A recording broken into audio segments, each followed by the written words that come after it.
Welcome to the Tastoria Grape School, where we compare and contrast some of the world's most famous grape varieties and show the differences between the Old World and their New World equivalents. We are starting today with Semillon, which often blended, sometimes found on its own, but generally not particularly well understood, I don't think. Oh, I think probably because it's so often found, as you've already said, in blends, but its spiritual home is Bordeaux. It makes Sauternes. It's got this fantastic acidity which allows it to develop a huge amount of sweetness within the grape, and in some cases this botrytis, which is a rotting of the grape variety, which intensifies the sweetness. But because it has this incredible acidity and relatively low alcohol when it's dry as well, it can make these fantastic sweet wines. And it's all about the acidity. Acidity, acidity, acidity. But also, you rarely see single varietal Semillons on the market unless you go to either the Hunter Valley or the Barossa or the Clare Valley in Australia, where they have, for some extraordinary reason, decided that Semillon will be their variety of choice. Now, we've got two examples here, and we thought instead of going for a Bordeaux blend or a Sauternes, we thought you can go and try one of those at home. Any supermarket will sell it, and you'll see exactly what's going on. We've got a single varietal here from Barossa, okay, and then we've got a blend here from Western Australia, and it's blended with its birth partner, Sauvignon Blanc. Sauvignon Blanc Semillon are absolutely, they're like Laurel and Hardy. They are. They're like Ben and James. Like you and me. They're like two things that go bloody well together. And so I think what we'll probably do is taste the Semillon first. Now, let's get a little bit into the characteristics of Semillon on its own. Now, you can buy straight Semillon relatively inexpensively in most UK high street chains, and the particular one we've got at the moment is from the Barossa Valley. Now, the interesting to note about Barossa is that it's very hot. In fact, it's more famous for its Shiraz than it is for its Semillon. And that said, you'll notice that this is only 11.5% alcohol.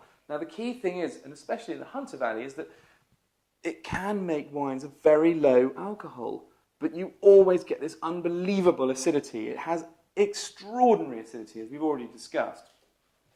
And it has this ability to age forever. In fact, you can taste 20-year-old Hunter Semillons and still think you were tasting it from yesterday. Exactly. So listen, give it a smell. What are the flavour profiles? Well, Semillon on its own tends to smell of all sorts of things, but lanolin, honeysuckle. Honey. Funnily enough, a friend of mine the other day said, "Do you know this smells like an elastoplast? What do you call it? Plaster. Yeah, it's extraordinary. But it sounds awful, but not in a bad way. It's actually really quite pleasant. Anyway, you'll find as it ages, it develops more honeysuckle characters.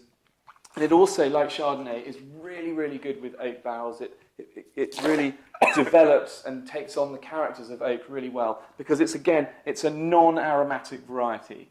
Again, we spoke about aromatic and non-aromatic. This is a non-aromatic variety, so it's a sort of blank canvas that is able to be added to by the use of oak fermentation or aging. Now, again, clean, fresh, bright, honeyed, little bit unctuous on the mid-palate, but ultimately it's got this sort of chalky acidity to it, which keeps it bright and fresh. It's a really delicious glass of wine. Low in alcohol, so you can drink as much as you like of it. That's lovely. It's kind of making me choke a bit. But yeah, we won't worry too much about that. I think it needs food, and this is, again, another example of wine isn't necessarily always a drink to drink on its own. You need food with this. Shellfish, anything that needs that fresh cut of acidity just to cleanse the palate and make you want to eat more. In fact, it's particularly good with mussels, green-lipped mussels, moule marinière, funnily enough. Although, of course, Caesar salad, according to Peter Lehman and his back label. I think you can't go wrong with a Caesar salad. But it's those kind of simple, authentic flavours, nothing too over the top, that would match this wine really well. Let's go on to that, onto the blend, because... Is it worth saying before we do that it does fade away a little bit? Oh, definitely. The fruit, so it's the chalky acidities there. It's not a wine that has the great length, which maybe is why it can be blended. I think you've absolutely hit the nail on the head. The chalky acidity is still in my mouth, and the flavours have been completely eradicated by that. So let's move on to the blend. Sauvignon, And we'll talk about Semillon in more depth in another issue. But this is, you can see how they merge. The solid base of the Semillon allows the Sauvignon, the aromatic herbaceous notes of the Sauvignon to fit right on top of that. And this, as I've said, is already a blend that's been well established in Bordeaux. But the difference is, and I haven't got any in my glass, so I can't tell you, the difference being generally is that from the southern hemisphere, Australia, New Zealand, the wines tend to be fresh, herbaceous, relatively light. I mean, this is not an alcoholic wine. Again, this is only 12%, and you'll tend to find Semillon Sauvignon blends being quite lighter than Sauvignon Blanc on their own. Light, fresh, lovely, clean, crisp, vibrant fruit on the palate. And the really aromatic, kind of herbaceous Sauvignon character that just melds so well with the Semillon. And the Semillon drives the acidity, and that drives the fruit from the Sauvignon Blanc straight down the palate. In Bordeaux, you find the wines tend to be much more rich, unctuous, honeyed. You get honeysuckle qualities, green gauge, box ball aromas. It's really weird, but they're much more complex and tend to be fuller-bodied wines, much better with slightly richer food.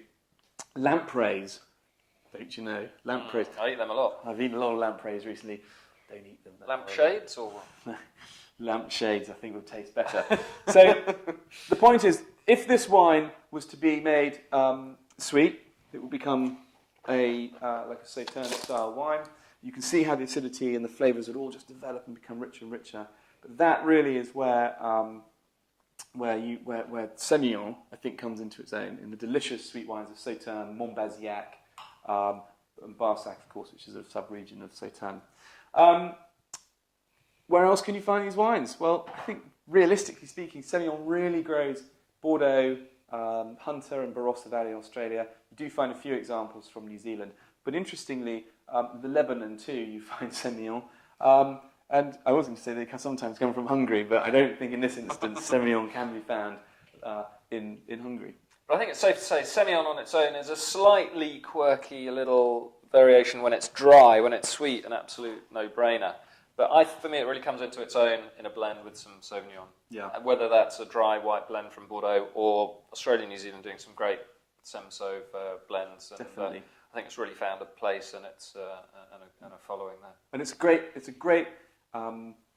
a great sort of balance between sort of Chardonnay and its typical Chardonnays, Sauvignon Blancs, which are crisper and fresher and more herbaceous and wild. And this is a really nice kind of blend between the two.